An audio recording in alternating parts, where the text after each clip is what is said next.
Hey guys, remember Iron Fist, Season 1, Episode 2, Shadowhawk takes flight, and as you guys probably guessed, I was not really looking forward to this episode, especially because, as you guys know, the first episode, I didn't think was terrible. Like, I don't think it deserves that 18% on Rotten Tomatoes, but just compared to all the other Marvel stuff, it was very mediocre and just very disappointing from other stuff I've seen. Just very lukewarm is the best way to put it. Very lukewarm, very disappointing, and just not up to par with the rest of the stuff that Marvel's done. I'd say even Agents of S.H.I.E.L.D. had a better start than Iron Fist did. I really did not think that it was that great of a start.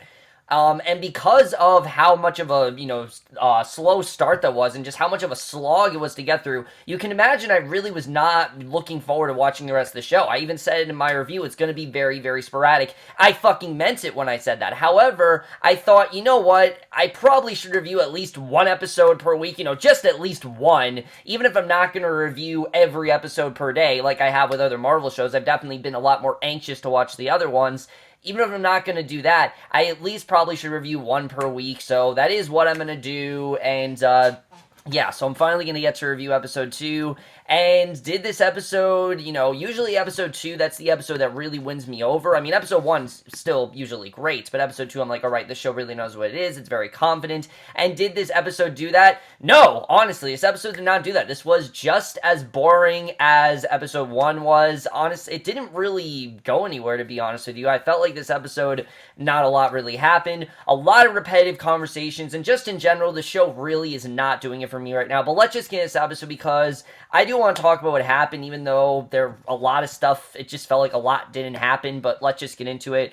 So we start off, we see Danny, he wakes up at the Birch Psychiatric Hospital, he's strapped to a bed, and Simon is sitting nearby and tells Danny where he is. Danny insists that he's not dangerous and tries to get up. Simon tells him they're there to help. He tells Danny the only situation is for him to kill himself and shows him the scars on his wrist and throat from where he tried to cut himself, and Simon puts a fork to Danny's throat. Nurse Smith and the orderlies come in, they pull Simon away, and Orderly Joe gives Danny some pills, and Danny passes out. So, basically, throughout almost this entire episode, Danny is in a psychiatric ward, and he's trying to prove that he is in fact Danny Rand, even though, for Joy, we could see that Joy was starting to see through him and see he actually was Danny Rand. For some reason, they still don't really think that he is Danny Rand. I just don't really understand that, but we then go to what's now called Ward Enterprises, even though it was called Rand Enterprise in the first episode, it's now called Ward Enterprises, where basically Ward tells Joy that he'll need her support buying the warehouses in Brooklyn.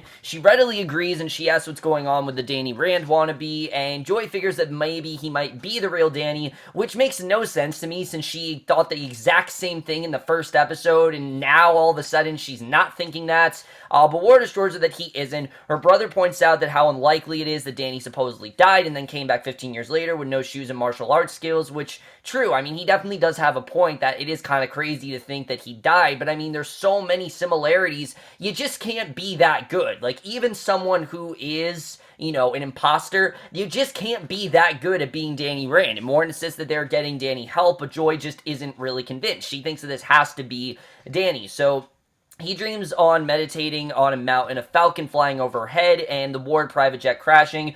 He wakes up and finds Dr. Paul Edmonds sitting with him, and Danny explains that he was focusing his chi so he could leave and admits that it didn't work because of the drugs. He tells Paul to let him go. Paul says that it's either the psychiatric hospital or jail. There isn't really another choice, and the doctor agrees to partially unstrap Danny as long as he behaves. He recognizes Danny's name as the rich kid who died in a plane crash, and that's really all Danny's known for, and he insists that he is that kid, and explains that after the crash, he woke up in a snowdrift in the middle of the storm. He went to the plane wreckage to check for his parents. He explains how he found his father's body, but his mother's was sucked out before the crash. He then went to find food and water and saw two monks of the Order of the Crane Mother, Chodak and Tashi. So basically, he's been a monk ever since. We're basically supposed to believe that, and now he's returned to New York, and Paul asks Danny what happened with John Anderson, and Danny has no idea who he's talking about. The doctor says that Danny's name is in fact John Anderson and shows him a passport. Danny nervously says that he's never seen it before, and Paul tells him that he needs to be honest, and I don't know, just this whole thing, I'm not into it. I'm really not into it at all. Luckily, there is one storyline, though, even though everything's mediocre, there is one storyline that is somewhat compelling me, and that has to do with Colleen Wing. Colleen Wing is really the only character so far that has something of, interest going on and has some sort of compelling thing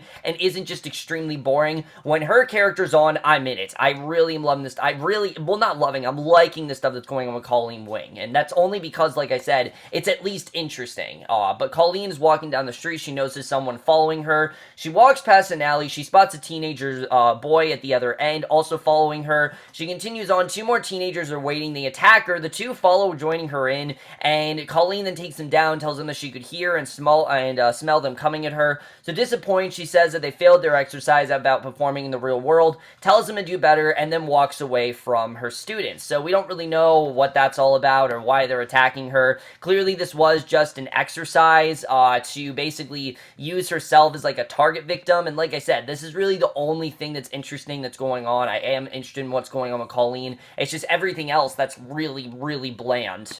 So Joe then brings Simon into Danny's room and tells him that Simon is his tour guide, and once Joe leaves, Simon apologizes for trying to stab Danny earlier. He leads him down the hallway, and the patient explains that many of the patients there are criminals and points out 3 of them. They walk by Danny, and the biggest one, who's called Dink, he deliberately bumps into Danny as he goes past. Simon then takes Danny to his new room. He laughs when Danny says that he'll be out in 72 hours. He explains he kept him there for 72 hours 2 years ago, and most of the patients are the same. So Danny says he needs to get out. Simon says that they dope them every 8 hours, and Dink comes over, tells Danny to apologize to him for being alive or he'll hurt him, and when Dink swings at him, Danny easily drops him. The orderlies drag Danny away, strap him to his bed. Once again, not really anything interesting with these action scenes. They're very bland, they're very dull, and just they're not interesting. The fight choreography isn't cool, it doesn't impress me, and especially when you compare it to that Daredevil prison scene last year, this just does not hold up to that. It doesn't feel Marvel, it feels very amateur, and they give him more drugs and leave. Simon comes in, asks if he's okay. Danny insists he needs to get out, but admits he doesn't have any family or friends, and after moments, Simon then unstraps Danny. Colleen then opens her dojo and gets a call, and it's Danny, who reminds herself who he is. He explains what happened to him and asks for her help, and admits that he's the only person who knows in New York that has been friendly at all to him, and this is really the only person who saw him any sort of decency. So Danny says they brought him there against his will, and that Colleen saw men attack him the other night, and when she wonders why anyone is after him, he tells her to ask the Meachums, and she says that she's not the person to help, and hangs up, because she really is not the person that's going to help him with that. That's understandable, obviously. She doesn't know the Meachums, she doesn't have any sort of bond with them, she's not the person to get involved with it. You can tell that she, even though, she's not suspicious of Danny Rand, she wants no part of it. She already has enough shit going on in her life as it is. We know she's not really the best financially right now. So, obviously, contacting them is just not, it's just going to give her more problems and more trouble than she's already in. So she really doesn't want any part of that. And I like that. I like she's trying to steer away from all that. I actually liked it with her character. But Ward then visits Harold at his father's penthouse, and Harold as well, I actually do like his character, even though it is getting very repetitive. The actor at least is doing a good job. He's very cartoony and very over the top, but he's fun at least to watch. And he shows him surveillance footage of Danny at the psychiatric hospital, and it's when Danny described the monks rescuing him and points out that there are no monasteries near where the plane was lost, and the Order of the Crane Mother doesn't exist, and Harold thinks that Danny might be the one who claims, and Ward figures that they can send Danny to a country with psychosurgery or heavy doses of Thorazine, and Harold insists that they need to know more before they proceed, and for now they'll just wait and watch. So, however, he tells Ward to go talk to Colleen since they traced Danny's call, and when Ward tells his father to send one of his guys, Harold says that Ward is one of his most trusted guys. He really does trust Ward in doing this for him. So Danny's on his bed meditating. He remembers meditating in the Himalayas. Paul comes in, asks how he's feeling. Danny complains about the drugs. The doctor points out that Danny hasn't been as cooperative as they like. Danny admits that he lied about the passport, and he explains that he brought the passport in Morocco and it's stolen, but it was the only way he could find a way into the States, because obviously Danny Rand is not going to show up. He had to fake his name. So Paul leaves. Joe comes in with more pills. Danny takes them rather than fight, realizing he's not really going to have much else of a choice. And again, like I said, a lot of this episode just meanders. It doesn't really go anywhere. Anytime it seems like Danny's going to go somewhere in this episode, we just go back to him taking more drugs, and after a while, it just gets tiring. It's just not that interesting to watch, and like I said, the more this whole thing went on, the more it really did suck me out of it, and really was only Colleen and a few other things that really kept me somewhat hooked in. Dojo, Colleen finishes a class, Ward comes in, he introduces himself and asks her if Danny has contacted her, even though she just tries to steal away from the Meachums. Of course, they have to find her. He claims that Danny has threatened him and his sister, says that he has serious mental problems, and Colleen explains that Danny came around there once and assures Ward that Danny didn't hurt her. He had nothing to do with it, and Ward asks her to sign some papers that she felt threatened by Danny, but she refuses, and he says that if she cooperates, then he'd be glad to set up a neighborhood improvement program, and Ward says he'll give her some time to think about it, and he then leaves. So Joe takes Danny to Paul's office. The doctor shows Danny a commercial from 15 years ago that has Danny and his parents as well as the Meachums, and Paul suggests it's easier to imagine that they belong to a happier world, and Danny explains how his father took him to the circus after he shot the commercial, and when Paul insists that Danny is John Anderson, Danny slaps the screen aside, insists he's Danny Rand. The orderlies come in, drug Danny, take him away, and again, I just don't care. They keep drugging him.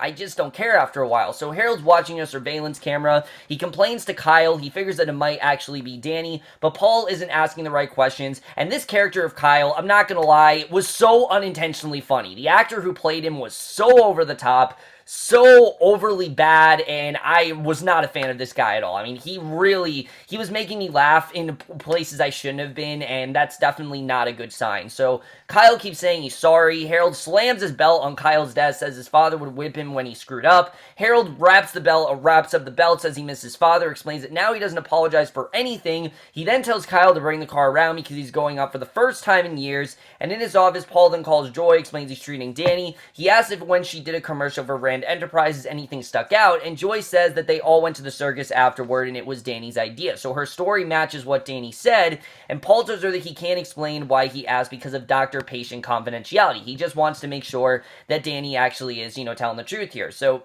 Joe straps Danny into his bed, gives him another injection. Once he leaves, Danny realizes that Harold is in the room with him. Harold then prompts him into remembering him singing Danny Boy, and they both say that they thought the other was dead. The older man asks about the order of the Crane Mother and asks where the monastery is, and here we have our biggest problem right now.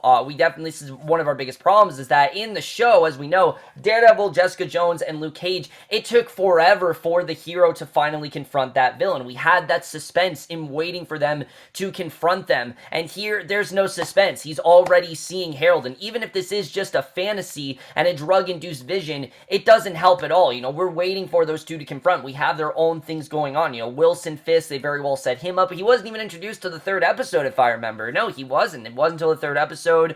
Kilgrave wasn't introduced till episode 2. That's, we heard about him in episode 1, but he wasn't introduced till episode 2. Cottonmouth, sure, he was introduced in the first episode, and then it took a little while for him and Luke Cage to actually start fighting and things like that. It wasn't until really episode 3 when things went down there. Here, there's nothing. There's no suspense or anything like that.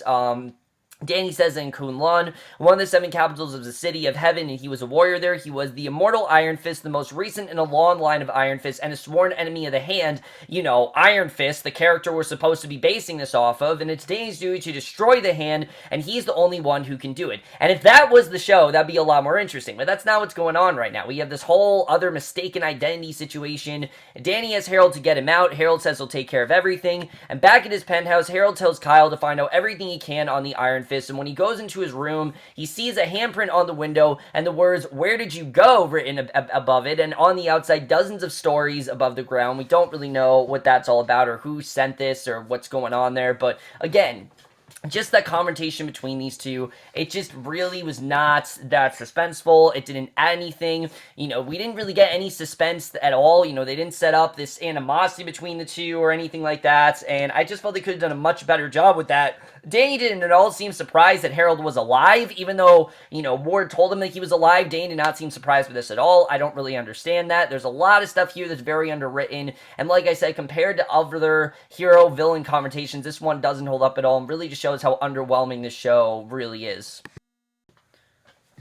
So the next day, Joy's going through a box of childhood photos, and she asks the receptionist Megan of a photo of the 10-year-old Danny, looked like the man who was there the other day, which honestly was kind of smart. I think Joy actually did a good thing there in looking at, seeing, okay, are the facial features on this the same as this?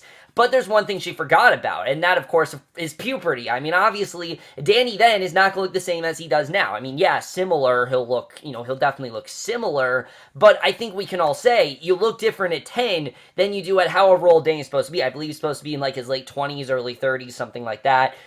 You definitely look a lot older, obviously. So definitely, it was a good idea, but it just, again, not that well developed. And Megan doesn't really know, and Joy worries that what they're doing to Danny is, if he is who he claims he is pretty shitty. Which, I mean, yeah, that is an understatement. It's pretty shitty. It's totally illegal what you're doing. I mean, you're putting a sane man in a mental hospital who isn't crazy. I mean, there's no reason to do that. And Joy then finds a photo with her and Danny. They're eating M&Ms. She takes the bag of them out in her cupboard. I have no idea why, but she gives the bag to Megan, tells her to messenger them, and Colleen's at her dojo performing a kata where Ward comes in with the papers. He repeats her offer to leave a check for $50 million in return for her signing the papers, which is insane that he had her do, actually it's $50,000. It's crazy that he had her do $50,000, but that's exactly what he wanted. And Ward merely says if Colleen signs the papers, then everyone will be safe, including Danny. So we'll have to see if she actually does that. And, excuse me,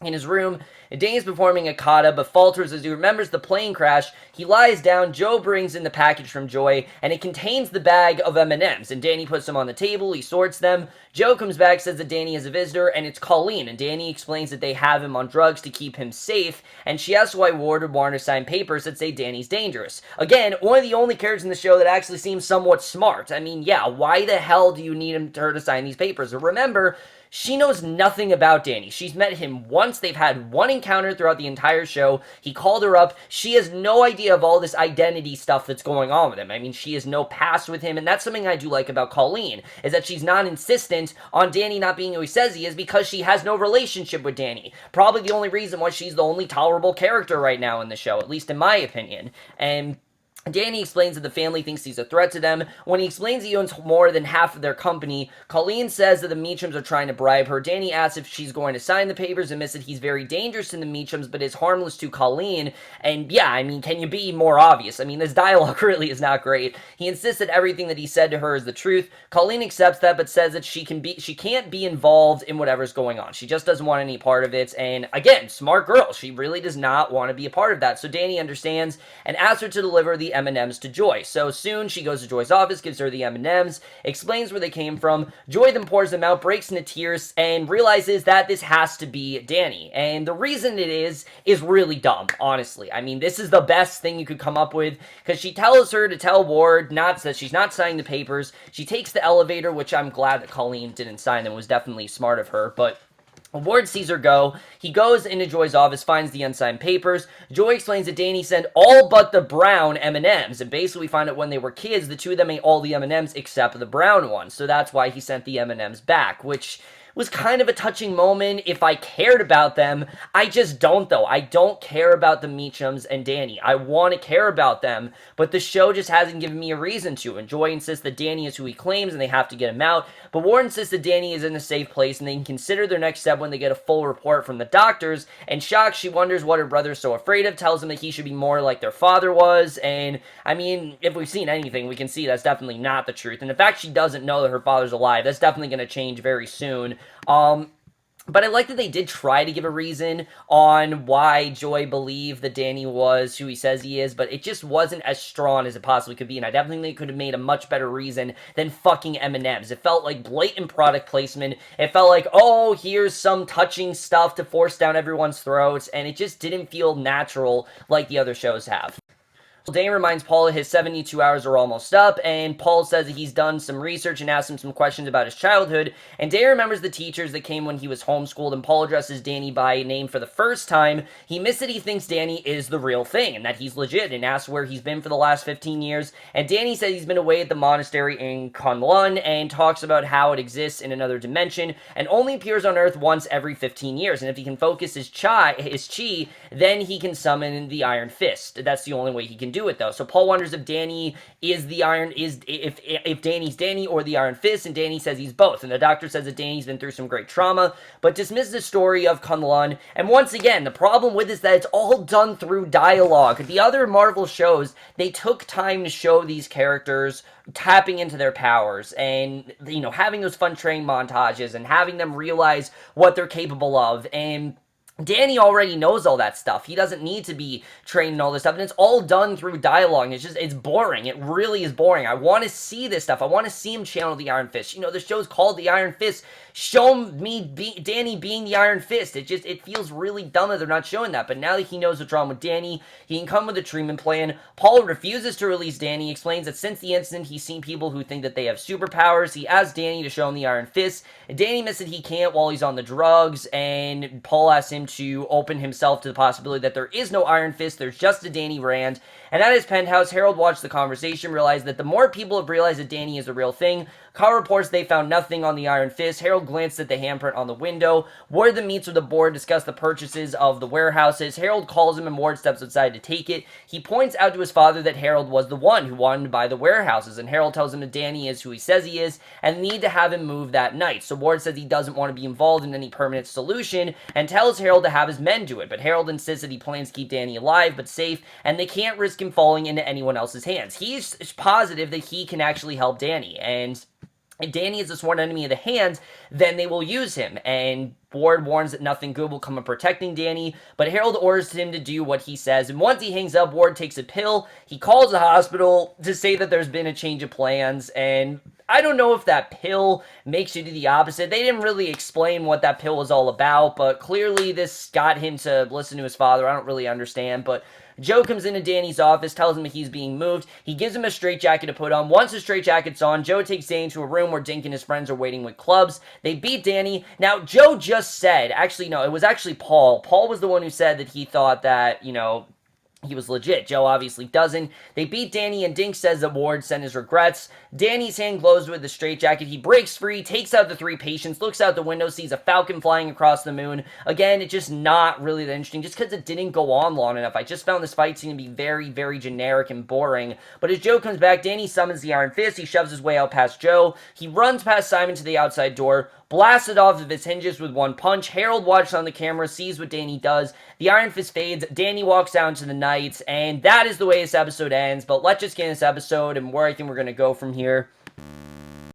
Overall, as I said, still not really compelled, though there were some things in there that I found interesting. There just wasn't enough in general to fully compel me. However, I do want to talk about where I think this is going to go, because the whole thing going on with Ward and Harold, I think could potentially interest me if they handle it differently. This whole idea of Harold getting Danny so they can use him against the Hand, and I guess get them to fight it, to battle it out, because I don't know if he has, beef against the Hand, but clearly he has some sort of connection with the Hand, and I think that is overall interesting. They're just not doing enough with that overall story to compel me, especially when it comes to Ward and Joy. There's nothing to these two characters that I find that interesting. They're just two people who work at, this Meachum place. Now, that's about it. There's nothing else that interesting about them, and I really hope the show does find a way to compel me, because right now it's just not with those two characters.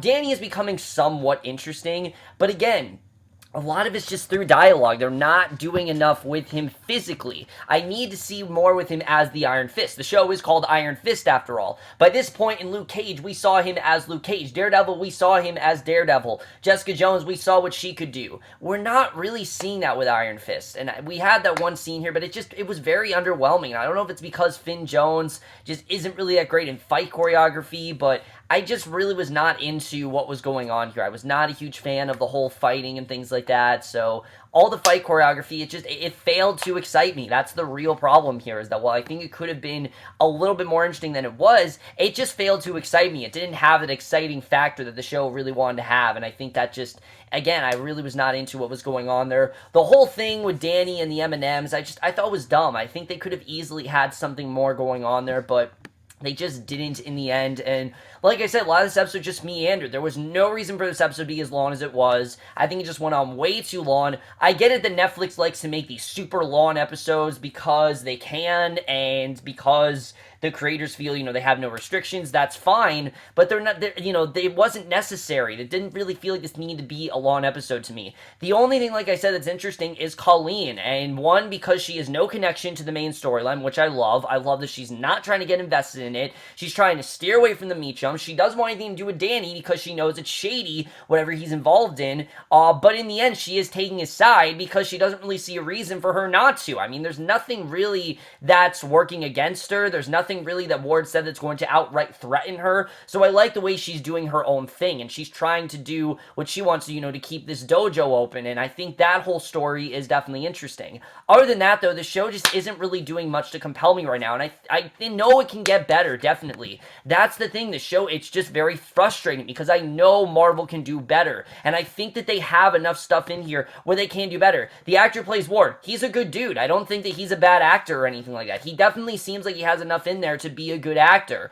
Joy, I think Joy can definitely be a good actor. Finn Jones is definitely very miscasted as Danny, but I think over time he is going to get better. Harold definitely, I mean, the actor who plays him is fantastic. He definitely is getting it better. And then Jessica Henwick, I mean, she's fantastic as Colleen. Not really too much to say about her, because she's already great, like I said. I think they're doing some great stuff with her. It's just everything else that really is not working, the writing, the dialogue is terrible in this show, honestly. Even Colleen stuff, the dialogue is not doing it for me whatsoever. I think the dialogue is really dumb. A lot of repetitive stuff, a lot of, oh, he can't be Danny Rand. Oh, no, he is Danny Rand. No, he's not. Yes, he is. A lot of just back and forth, and it gets tiring after a while. I really just wanted something different, and if they can find a way to clean up the dialogue and things like that over time, I think it definitely is going to get better. I heard it does get better as it goes on, but again, I'm just not really compelled with the show right now. And overall, when it comes down to it, I am going to give this episode of Iron Fist the same rating I gave last week's episode, season 1, episode 2, Shadowhawk Takes Flight, that being a 2.5 out of 5 or a C minus. So that's it for my review of this episode of Iron Fist. Let me know what you guys thought of this episode overall. Left your thoughts on it. Did this episode do anything different for you than the first episode did? Like I said, I did hear the show gets better. It's just right now the show's not really doing it for me. Maybe it'll get better, but we'll have to see, honestly. I don't know at this point, but that's it for this video. Hope you guys enjoyed. We'll see you guys in my next video, which will be for the originals, and I will see you guys for that. Okay, bye.